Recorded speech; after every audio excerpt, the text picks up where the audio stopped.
This is the second time we come to Elgem Amphitheater, and it's really weird because this is the third world largest amphitheater and it's absolutely empty. There's no one.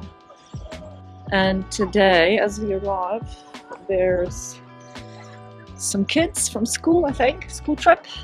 Well, there's no one else. That's it. Because this time we were not constrained by the tour schedule, we got to explore the amphitheater at our own pace, soaking up the experience of wandering through the different corridors and parts of the structure in total solitude.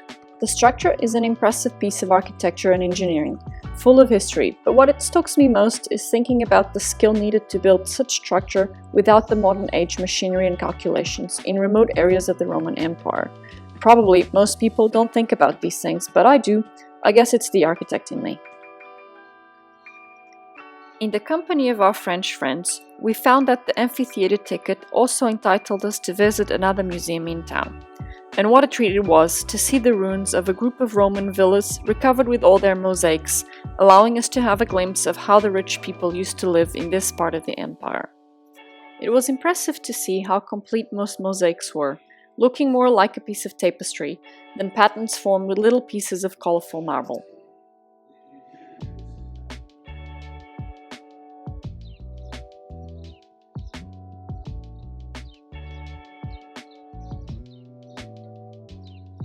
Later that day, the trip would take us to one of the traditional troglodyte structures location used as a movie set for the iconic Star Wars. This old traditional granary would, after a little bit of decor works, be used to represent a part of the Mos Espa town in the galactic planet of Tatooine. We had already visited another location in the desert where another portion of the Mos Espa town had been recreated from scratch, inspired in the troglodyte architecture. But in here we could see side by side the original structure created by the conglomerate of granary units used by each family, contrasting with the adaptations done to recreate the vision of the imaginary world of George Lucas. Without the historical and architectural knowledge of these structures, one could easily think the troglodyte structures were the ruins of the ones beautified by the Star Wars filming crew.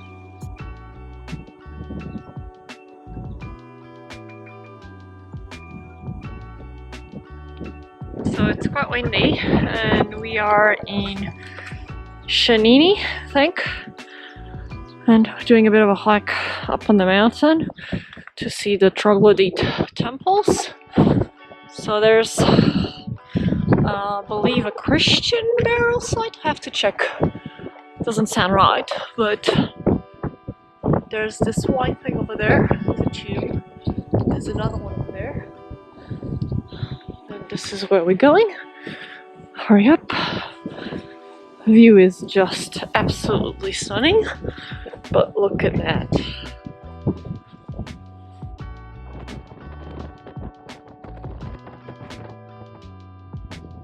So this is an already abandoned city from the troglodytes, and basically they would just dug their houses on the mountain. You can see pretty much the entire mountain is now an artificial structure. It's quite pretty. And I think they're preserving a bit for tourism, but that's pretty much it. It's really just tourism now. It's very windy up here today, and I assume it's very windy a lot of the time because we're right up in the mountains. It's a very beautiful place. And at the top, what's the top, Anna? The mosque. It's being restored. Look. Well, not restored, maintained. That's what they maintain is the mosques. Yeah.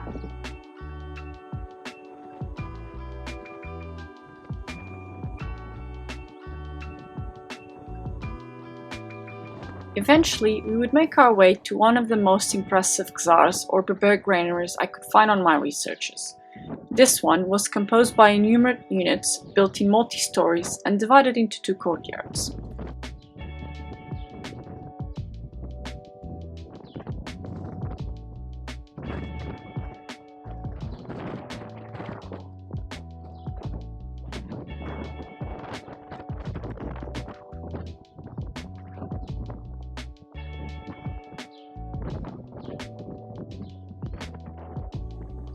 Walking in between the courtyards was a real treat, We had the space all to ourselves, allowing us the time to explore and soak up all the emotions, while our imagination was easily taking us back to the episode 1 of Star Wars, The Phantom Menace.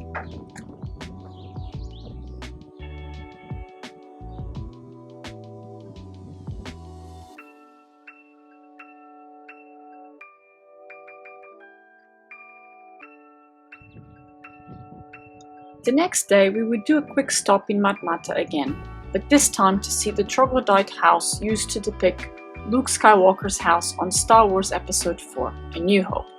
Unfortunately, it was full of tour buses, so we didn't explore much. We are again in Shot El Jerdi, I think that's how we pronounce it. Beautiful. Never thought to say this, but we are in the Sahara Desert for the second time, and this time it's actually been raining for a couple of hours now. Not sure if you can see. Can you believe, like, second time on the Sahara Desert and it's raining?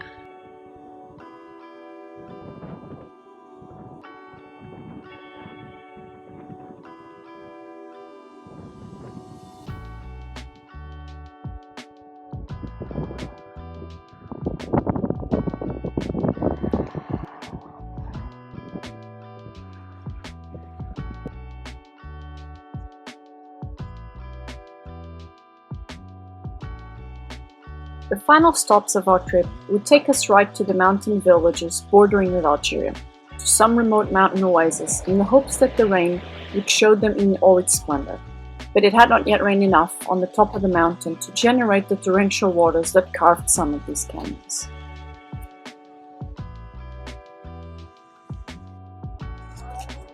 So we ran out of fuel in the middle of nowhere, close to the border with Algeria, and supposedly you cannot buy fuel by the jerrycan in Tunisia, but there you go.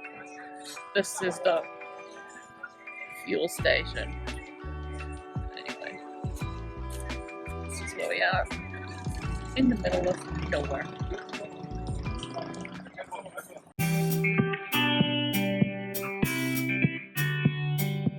Thanks for watching! Don't forget to subscribe and check out our social media.